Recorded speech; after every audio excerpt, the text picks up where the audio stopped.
Hello everyone. We would like to talk about the main features of blended learning. This is going to be like the 12 topics, points related to the main features of blended learning. The first one is that students have the option of two models. The second one says teachers are well familiar with both modes. Point number three says students get face-to-face interaction as well as they interact in virtual space. Students get full experience in using new technology. Number five says students get training in different life skills. Number six says physical development is possible with within school campus. Number seven says students get wide exposure and new perspectives of the course content. Number eight says it has a human touch. Number nine says it provides multicultural and multi-dimensional approach to teaching and learning. Number 10 says makes technical learning process child-centered. Number 11 says it's as a diverse role of teacher. And the last one says student constructs knowledge rather than just consuming it. Let's go to each point to the points one by one and explain what do we mean by them. As we said that number one says that students have the option of two modes. In this blended learning in this type, students in blended learning can select either the traditional mode of classroom teaching where they can get personal interaction with teacher and their classmates, or they can choose ICT supported teaching learning. This largely depends on the nature of the content and objectives being targeted. Sometimes course designers or teachers themselves decide on the mode appropriate for topic being dealt with. And this point tells us that the students have the option to access both modes. The first one is the conventional or traditional mode of the classroom teaching, or they can have the option to do what we call ICT supported teaching, information and communication technology, the ways that we can use computer programs, internet, and things like that. So the point number one is that students can have access to both modes, and it depends on the teacher or the school which one they are going to adopt. Let's move to point number two. Point number two says that teachers are well familiar with both modes. Teachers are well versed with both modes. It's an important feature of the blended learning that teachers are very dynamic, techno-savvy, and fully trained to work efficiently in both formats, traditional classroom format and ICT supportive format. They will be well equipped in using traditional methods and other modern technologies. It's very important for the teacher to be well familiar with the technology. The teacher should have really good information how to deal with the technological equipment, how he can use internet, how he can use the computer, how he can use different programs, and what he can do, how he can troubleshoot problems while dealing with that type of teaching. And teachers really should have deep information knowledge about the specific programs that they are using. For example, if they use Google Forms, if they use Google Classroom, they should go into the depth before going and using with the students. Let's move to point number three. It says that students get face-to-face interaction as well as they interact with virtual space. Students get ample of time to interact with other students pursuing same course. They can interact with them inside college campus and also in virtual space. So it means that students have both options. They can have face-to-face interaction with their colleagues while they are in campus, or they can have a virtual way of meeting their colleagues while doing the courses online. Thus, their group become very large and has much diversity, so the students' knowledge becomes wide and they also develop a feeling of understanding, love, and harmony with students of other cultures and countries.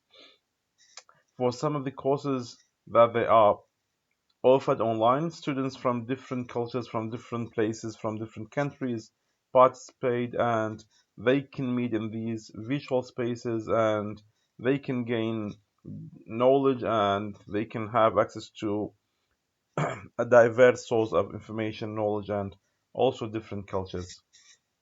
This is all about point number three. Let's jump to point number four. It said that students get full experience in using new technology. The present century is the century of ICT. Today, the illiterate isn't only the one who can't read and write, but the person who is not well versed with modern technologies is also illiterate. Today, all professions demand expertise in ICT, so blended learning helps to make students' ICT experience rich. Students involved in blended learning gain capability to exploit available technologies to the fullest of their benefit.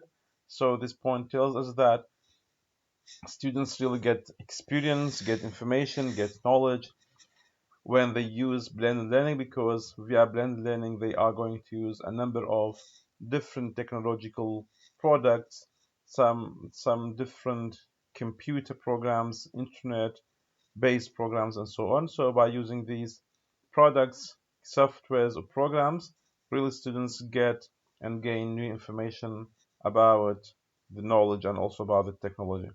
This point number four. Let's jump to point number five.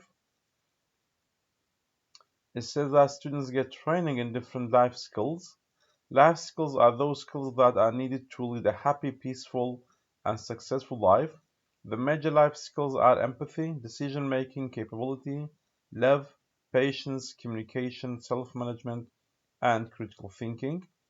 The blended learning helps the students to practice these skills.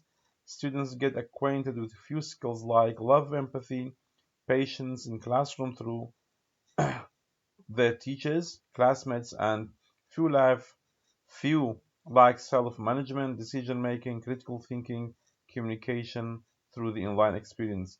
So this tells us that while students use the type of blended learning, they can develop different life skills, and these different life skills may need more explanation, like how to lead a peaceful life, how to be successful in life, and how do we get to a peaceful life or a successful life, sorry. So we need a number of skills like empathy, how do we deal with the others around us, decision making capability, how we can decide on the situations that we live in, love, what passions do you have for the ones that live around us, patience, how patient we are to the problems we face, communication, how do you communicate with our surrounding, how do you communicate in the workplace, self-management, how we can have a self-management for the time we have, for the resources that we have, plus critical thinking, how we are critical in thinking, how we can invent new solutions for the problems that we face in our daily life. So this tells us that blended learning can teach us different life skills. This is all for point number five. Let's move to point number six. It says that physical development is possible within school campus. The online learning and ICT supports teaching learning process is often targeted with the blame that it ignores physical development of the students. The blended learning overcomes this limitation as it includes school experience also, so students get time for playing, physical work, yoga inside the college campus. So this tells us that if we only depend on the online learning, in this case, students really become passive, they don't practice, and they will have a lack of physical development. But if we merge both modes of learning, like the in-campus or face-to-face with the online one, in this case, students will have a chance for playing, for physical work, for exercise, and so on inside campus. Point number seven tells us that students get wide exposure and new perspectives of the course content. Due to a variety of experience, students get wide exposure and their content knowledge is enriched. They get to see various new dimensions of the content and they gain practical and useful knowledge. This tells us that students can get a diverse type of knowledge and information through the use of both modes, of both ways of teaching or learning. These were points 6 and 7. Let's jump to points 8 and 9. 8 says that it has a human touch due to physical presence of teacher via traditional approach. Students get that human touch, which is very necessary for balanced students' emotional quotient and very necessarily up to a secondary level. So here in the blended learning, it's not something very passive, it's not only virtual. There is a human touch that the students can touch the presence of the teacher. Point number 9 tells us that it provides multicultural and multidimensional approach to teaching learning process. Blended learning approach provides students opportunity to communicate and share their views and feeling with the students all over the world. Thus, it makes teaching and learning process multicultural and variety of experience being with the interdisciplinary and multidimensional factor also.